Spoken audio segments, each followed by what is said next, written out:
So you mentioned you became the artistic director at UCB. How'd that come about? You're just doing a play there, and you started taking classes. Did you take classes? I had started taking classes and got on a Herald team. Okay. If I'm talking too long, you'll tell me, right? Yeah. What do you mean? Okay. I just want to make sure I'm not like telling too many stories. I asked the question. Okay. I just want to make sure.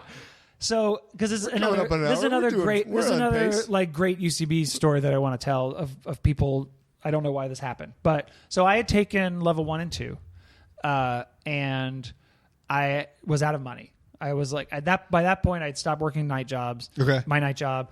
And I had been on unemployment, and I was just like out of money. Yeah. And it was at that time you couldn't pay for classes with a credit card. It was still like show up, line up literally on a sidewalk, and try to get in. Like it was like the early days still. And I was just like, well, I guess I'm not going to take level 3. You couldn't intern? I had tried, and Alex Sidis had blown me off. I talked to him, I was like, can I intern? And he had blown me off. Completely blew me off. And so I was like, well, I guess I'm not going to take level 3. And for some reason, which I do not to this day know, like 5 or 6 of my friends at UCB put their money together and bought me a gift certificate for a class. Wow. For Christmas. Beautiful. I have no idea why. From what I've gathered from them, they wanted me to keep taking classes, which is such a nice, incredibly gracious thing for them to do. That's so sweet. So I took level 3 because of that. Yeah. And in the middle of my level 3, there were Herald auditions.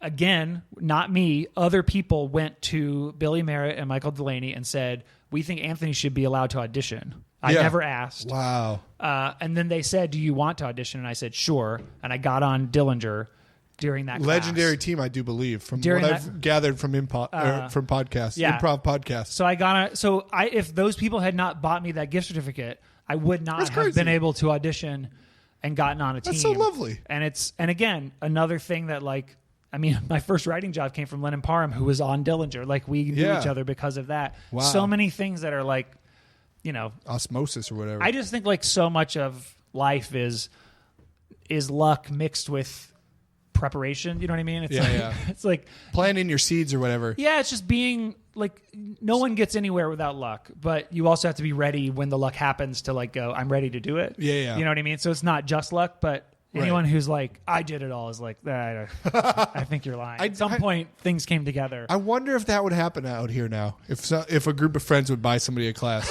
I really don't know. I mean, it was such a different. The theater wasn't as big as. I wonder if I can transfer my intern credits. I mean, I'm inspired now. I want to change somebody's life. Some of it's my fault because I remember telling Besser when I got the AD job, I was like, I think it's my job to take this place from clubhouse to institution. And I was like, I think that's my job.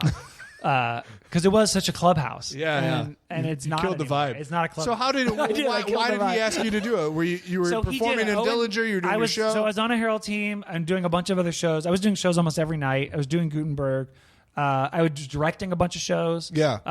I directed stuff that went to the Aspen Comedy Festival, which was at that time a huge deal. Yeah. And you're not working anymore. I had started temping during the day. Okay. So I was doing office temp jobs during the day at that point. And Owen Burke emailed me one day. I was like, can I take you to sushi? And I was like, okay. Yeah. And then please. at sushi, he was like, I want you to take over. I'm leaving AD. I want you to take over. Oh, wow. And he had known I directed these shows and all this stuff. Yeah. And it was your world.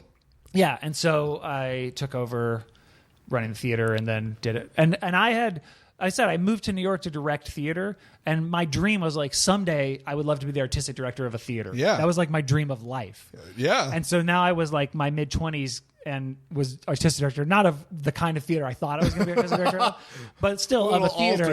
And so then I was like, now what do I do? Yeah, that's great. And so then I ended up getting into writing. But that's fantastic. That's amazing. I love that. Yeah.